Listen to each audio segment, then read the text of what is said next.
بسم اللہ الرحمن الرحیم۔ السلام علیکم ورحمۃ اللہ۔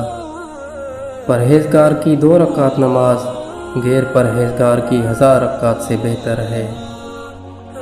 رسول اللہ صلی اللہ علیہ وسلم نے فرمایا، جو شخص اپنی اور دوسرے شخص کی زمین کی حد بدل ڈالے اس پر قیامت تک خدا کی لعنت ہے۔ جب تم میں سے کوئی کسی کو مزدور بنائے تو چاہیے کہ اس کو کام لینے سے قبل مزدوری بتا دے۔ 4 چیزیں تمہیں میسر ہوں تو دنیا کی کسی چیز سے محرومی تمہارے لیے نقصان دہ نہیں ہے۔ 1 امانت کی حفاظت، 2 راست گفتاری، 3 خشک خلقی، 4 روزی میں پاکیزگی۔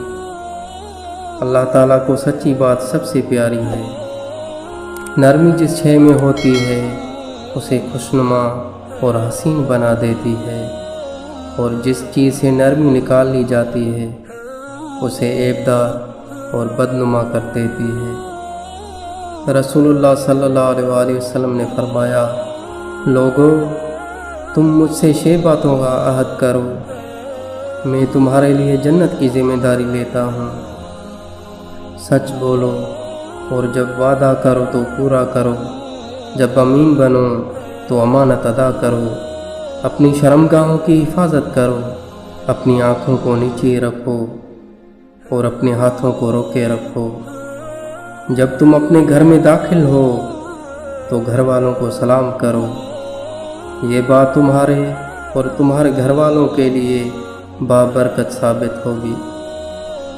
اپنے دل سے پوچھو، نیکی وہ ہے جس سے نفس مطمئن ہو، اور گناہ وہ ہے جو دل میں کھٹکے، اور جس سے سینہ میں تردد ہو، جس سے تم علم سیکھتے ہو یعنی استاد، اور جن کو تم علم سکھاتے ہو یعنی شاگرد، ان میں سب ایک دوسرے کی باہمی عزت کرو۔ بدترین کھانا ولیمہ کا وہ کھانا ہے جس میں خوشحال لوگوں کو تو بلایا جائے اور ناداروں کو چھوڑ دیا جائے، اور جس نے بلا عذر دعوت کو ترک کیا اس نے اللہ اور اس کے رسول کی نافرمانی کی۔ خرید و فروخت میں زیادہ قسمیں کھانے اور حلف اٹھانے سے پرہیز کرو، اسی لیے کہ یہ حلف بازی شروع میں تو کاروبار کو چلا دیتی ہے اور پھر برکت کو مٹا دیتی ہے۔ نبی صلی اللہ علیہ وسلم نے ناپ اور تول والے تاجروں کو مخاطب کرتے ہوئے فرمایا، تم لوگ 2 ایسے کاموں کے ذمہ دار بنائے گئے ہو جن کی وجہ سے تم سے پہلی گزری ہوئی قومیں ہلاک ہوئیں، یعنی کم تول اور ناپ کر۔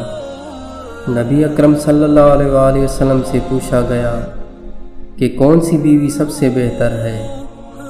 آپ صلی اللہ علیہ وسلم نے فرمایا کہ وہ بیوی جو اپنے شوہر کو خوش کرے جبکہ وہ اس کی طرف دیکھے، اطاعت کرے جب وہ اسے حکم دے، اور اپنے مال کے بارے میں کوئی ایسا رویہ اختیار نہ کرے جو اس کے شوہر کو ناپسند ہو۔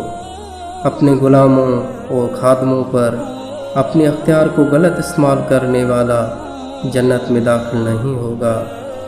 بس تم لوگ اپنی اولاد کی طرح ان کی خاطر کرو اور ان کو وہ کھانا کھلاؤ جو تم کھاتے ہو۔